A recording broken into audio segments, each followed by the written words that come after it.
各位朋友，你哋好。嗱，而家俾翻講咧就係2025年啦4月7日朝頭早，咁啊星期一嚟嘅，咁啊呢個係大冧市喎。咁啊據即係統計就係呢日就係全日嘅3000幾點，就係有香港以來有史一單日最大跌幅，亦都係單日最大成交嘅。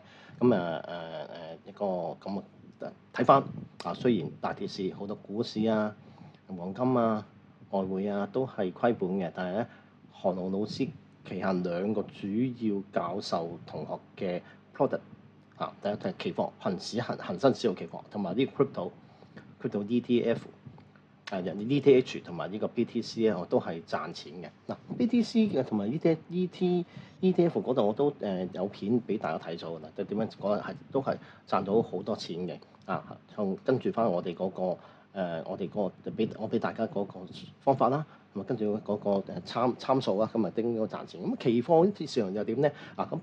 你睇翻呢個表嗱，而家呢個表呢度嗱，呢個就係全日嘅成功嘅所有嘅陳績嚟嘅。咁啊睇翻呢度啦，箭嘴指住咧，全部平倉嘅4月7號。嗱咁啊睇到就除咗一個就係撳錯掣嗱，佢用 MT 科技咧，小心少有時會撳。佢同時睇幾個圖咧，你一跳咗去第二度嘅，因為我一撳錯咗去 BTC 啊，即係 Bitcoin 嗰度咧，因為 Bitcoin 嗰個槓桿率係大過恆指好多嘅，好多啊！咁嗰陣時係應該係70幾萬美金一張期貨嘅，嗰陣時咧就係一入咗10張，咁啊700幾萬，咁我即時平咗下蝕在前，蝕咗嗰個差價嘅。如果冇咗呢個之後咧，有呢個之後咧，我哋全日都賺咗2406個美金，即係港幣18766啦。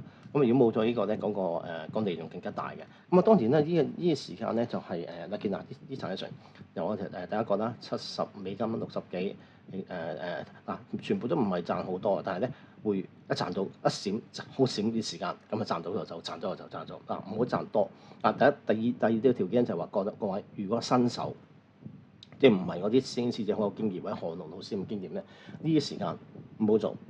因為呢啲逢一大跌市啊、選舉啊、咩嗰陣時脱歐英國脱歐啊呢啲咁樣嘅事咧係好難捕捉嘅。呢份就算係韓龍老師呢度，我早段時間去到大致10點鐘未夠，我就已經係唔做，因為係睇唔通嗰個嚟緊嗰個時間啊，因為到去夜晚我先再入市嘅。